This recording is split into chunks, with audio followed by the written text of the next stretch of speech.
These students represent winners from the period competitions.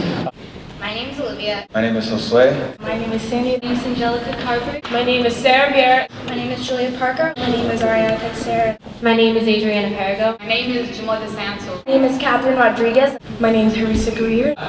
Mr. Evan Mauser. Now Mr. Hollins. Poetry Out Loud is about expression, and I think that this is one of probably the best opportunities a child can get in a school. I know that some of us are really nervous, but the only thing is that you have to really focus on yourself, and you're already here, might as well do your best while you're at it. He leans upon his hoe and gazes on the ground, the emptiness of ages in his face his and own. on his back. But the caged bird stands on the grave of dreams. His shadow shouts on a nightmare scream. His wings are clipped and his feet are tied. So he opens his throat to sing. The caged bird sings with a fearful trill of things Which from our pretty lamps we pull. Fair lined slippers for the cold, with buckles of the purest gold. Can't state the Belts of straw and ivy The vines. energy in a pair of shoes at rest is about the same as that of a clown knocked flat by a sandbag. Now by all the bitter tears I have shed for thee, the racking doubts, the burning fears, My father sinned, I start to cross avenged they well may be. My shoulder blade shining with all the glass the huge building can raise.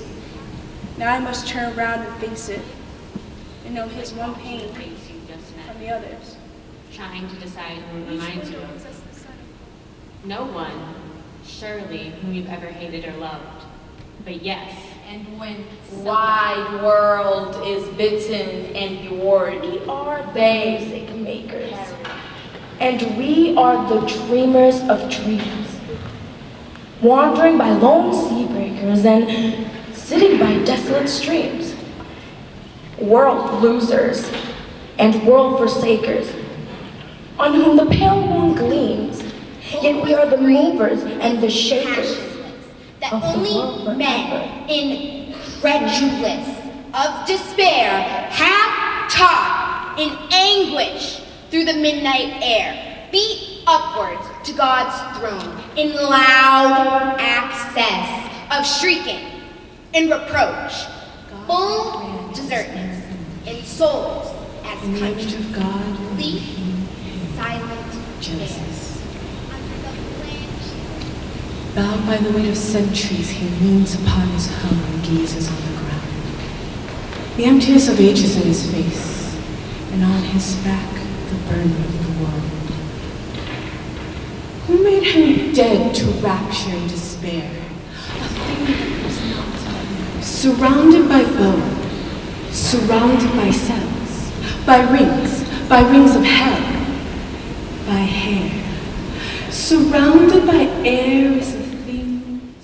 In the last couple of years, the program's really grown. This is one of the stronger competitions. We had students in the finals doing really diverse types of poems. No one called for line, which is always a big thing, but I thought they were really strong performances by both in the semifinals and particularly in the finals. Great performances of poems that I've heard 100 times. A wonderful version of Caged Bird by Maya Angelou, which you've heard probably thousands of times in classrooms, but was able to get to finals with it because she sort of took a new take on it and really took it her own. The strongest ones are those that can blend both. They can really pick a poem that has some difficulty to it, whether it's in length or in verbiage, but also just in their ability to embody the poem and sort of really clarify what the meaning is. So I think the successful ones will be able to do both. I will be reciting Ode by Arthur O'Shaughnessy. We are the music makers, and we are the dreamers of dreams. Wandering by lone sea breakers and sitting by desolate streams. World losers and world forsakers, on whom the pale moon gleams, yet we are the movers and the shakers of the world forever, it seems. With wonderful, deathless ditties, we built up the world's great cities, and out of a fabulous story, we fashion an empire's glory. One man with a dream and pleasure shall go forth and conquer a crown, and three with a new song's measure can trample an empire down. We, in the ages lying, in the buried past of the earth, build Nineveh with our sighing, and Babel itself with our mirth, and o'erthrew them with prophecy to the old of the new world's worth. For each age is a dream that is dying, or one that is coming to birth. Thank you. Thank you very much. The spirit is too blunt an instrument to have made this baby. Nothing so unskillful as human passions could have managed the intricate, exacting particulars. The tiny blind bones and their manipulating tendons, the knee and the knuckle bones, the resilient fine meshings of ganglia and vertebrae, the chain of the difficult spine. Observe the distinct eyelashes and the sharp crescent fingernails, the shell-like complexity of the ear with its firm involutions, concentric and minute ossicles. Imagine the infinitesimal capillaries, the flawless connections of the lungs, the invisible neurofilaments through which the completed body already answers to the brain. Then name any passion or sentiment possessed of the simplest accuracy. No desire or affection could have done with practice what habit has done perfectly, indifferently, through the body's ignorant precision. It is left to the vagaries of the mind to invent love and despair and anxiety and their pain. Thank you. Thank you very much. In the desert, I saw a creature, naked, bestial, who, squatting upon the ground, held his heart in his hands and ate of it. I said, "Is it good, friend?" "It is bitter, bitter," he answered. "But I like it because it is bitter and because it is my heart." Thank you. And I think one of the things I just talked about is making sure that or at least keeping consistent and ensuring that that competition in the classroom, that teaching of it, the love of it, the importance of it stays important in the 12th grade AP class and the 11th grade honors class and the 9CP class and the ESL class, that it becomes something that everyone values, that everyone continues to buy in, and maybe inspire kids that you might not think that'll be their thing to have some success. But yeah, usually there's like a momentary moment of nervousness because you're like, oh, there's people in the audience. But then once you start, it's out. Builds up skills outside of just poems, memorization, interpretation, public speaking, confidence in front of others. No, I thought Mr. Holland had a much more, my poem was good in 10 lines and I enjoyed it, but Mr. Holland really knew his poem. It was longer, it had humor in it, and he presented it very well, so I was like, he's a shoo-in. It'd be a shame. It's like, yeah, I'd like to win, but there are times where you're like, this guy clearly had a better presentation. If I find a poem that's good, then I'll do it, but if there's a lot of people who are going to perform, then I'm like, all right, I'll sit this one out. So, I've already got my ring, Sunday nights, I lie in my bed awake, like all teachers do, and wait for sleep to come, as if sleep was the last student in my class to arrive. My grading is done, my lesson plans are in order, and still sleep wanders the hallways like lower school music. I'm a teacher, that's what I do. like a builder builds or a sculptor sculpts. A teacher teaches, a preacher preaches, and a teacher teaches. We are experts at the art of explanation. I know the difference between the questions to answer and the questions to ask. That's an excellent question. What do you think? If two students are fighting, two boys are fighting, I break it up. But if two girls are fighting, I wait until it's over, and then I drag what's left to the nurse's office. I'm not your father, I'm not your mother, I'm not your jailer, I'm not your torturer. I'm not your biggest fan in the whole wide world, even though sometimes I act like all these things. I'm a teacher, that's what we do. We're miracle workers. Once in a restaurant, when the waiter asked, "Will there be anything else?" and I said, "No thank you, just a check please." And he said, "Oh, come on, how about a look at the dessert menu?" I knew I had become a teacher when I said, "What did I just say?" Please don't make me repeat myself. In the quiet hours of the dawn, I make my assignment sheets and then I print them without spell checking. Because I'm a teacher and teachers don't make spelling mistakes, do we? No, of course not. So as a matter of fact, the new school dress code will apply to all students in the 5th, 6th, and 78th grades. And if you need an extension on your 55-paragraph essay, examining the pubic wars from a historical point of view, you may only have until January 331st. I hope that's not a problem for anybody. I like to lecture on love. I like to speak on responsibility. At the drop of a hat, I will talk about honor and integrity and the importance of telling the truth always. And when my students ask, "Mr. H, are we going to be responsible for this?" I say, "If not you, then who? You think my generation's going to be responsible for this? We're the ones who got you into this mess. Now you are our only hope." And when they say, "No, Mr. H, what we meant was, are we going to be tested on this?" I say, "Every single day of your lives." I did Miracle Workers by Taylor Mawley because it was really for the teachers who were in the room and had coached the kids through POL.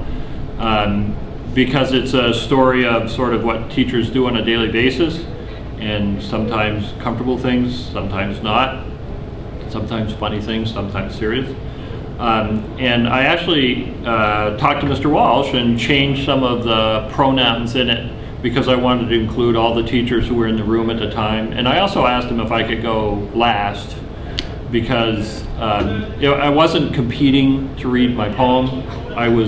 It was more of a statement about the teachers who were in the room at the time. I thought Mr. Holland had a much more, see, my poem was good in 10 lines and I enjoyed it, but Mr. Holland really knew his poem. It was longer, it had humor in it, and he presented it very well, so I was like, he's a shoo-in. It'd be a shame. It's like, yeah, I'd like to win, but there are times where you're like, this guy clearly had a better presentation.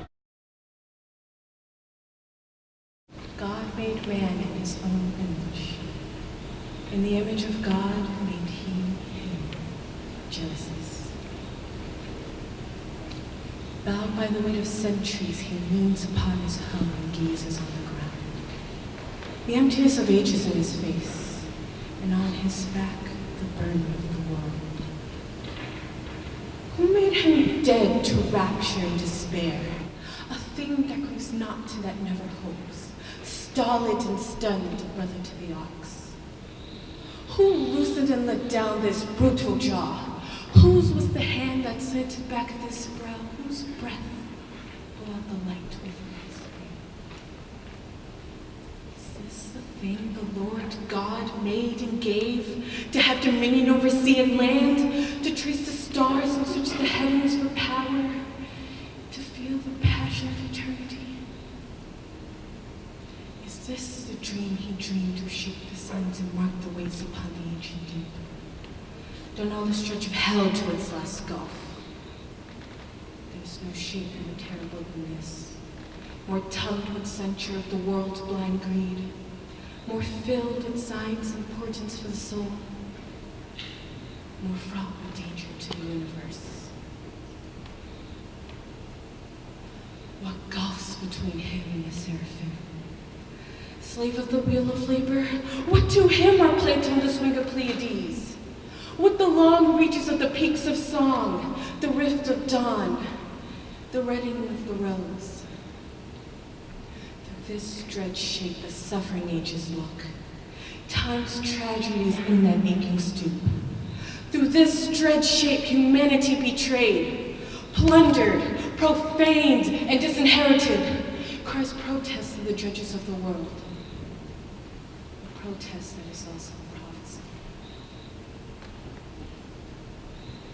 Masters, lords, rulers in all lands, is this the handiwork you give to God? This monstrous thing distorted and so quenched? How will you ever straighten up this shape? Touch it again with immortality. Give back the upper looking in the light. Rebuild in it the music and the dream. Make right the immemorial infinies. Perfidious wrongs. Immitigable woes.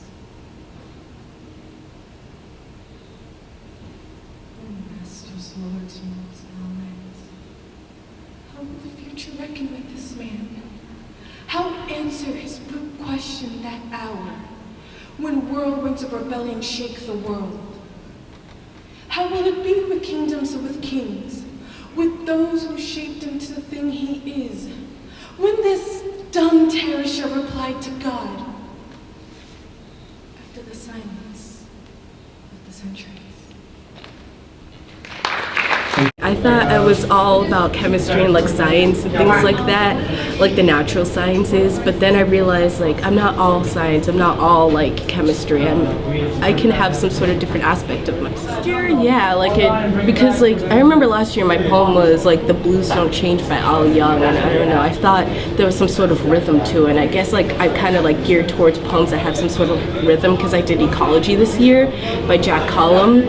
And so like when you really find something that matches your personality, like you keep going, you're flowing. It is for everybody, I believe, because freshman year I didn't like it at all. I had like a really short poem, but I didn't even memorize it. I was in a class where I didn't know anybody, I had no friends, but like it did get me to get up and show everybody who I was, even though I didn't succeed. I did have the opportunity to just like stand up for myself and like present in front of like a large audience. Like large for me is like 25 people, but it makes you get out of your shell and really shows, and it tells other people who you are and like the type of poem you choose. Surrounded by bone, surrounded by cells, by rings of hell, by hair. Surrounded by air is a thing, surrounded by silhouette, by honey-wet bees, yet by skeletons of trees. Surrounded by actual, yes, for practical purposes, people. Surrounded by surreal popcorn, surrounded by the reborn. Surrender in the center to surroundings. Oh, surrender forever, never end her. Let her blend around. Surrender to the surroundings that surround the tendo-endo. Surrender the tumble through, the tumbling to, that blue, the curls around, the crumbling to, that the blue that rumbles on the sun, bounding the pearl that we walk on, talk on. We can chalk that up to experience. Sensing the brown here that's blue now, a drop of water surrounding a cow that's black and white, the warbling black burning Twitter that's machining midnight, orange in the light that's glittering in the light green visible wind. That's the ticket to the tunnel, through the thicket that's a cricket's funnel of music to correct and pick it out from under, the wing that whirls up, over and out. Thank you very much.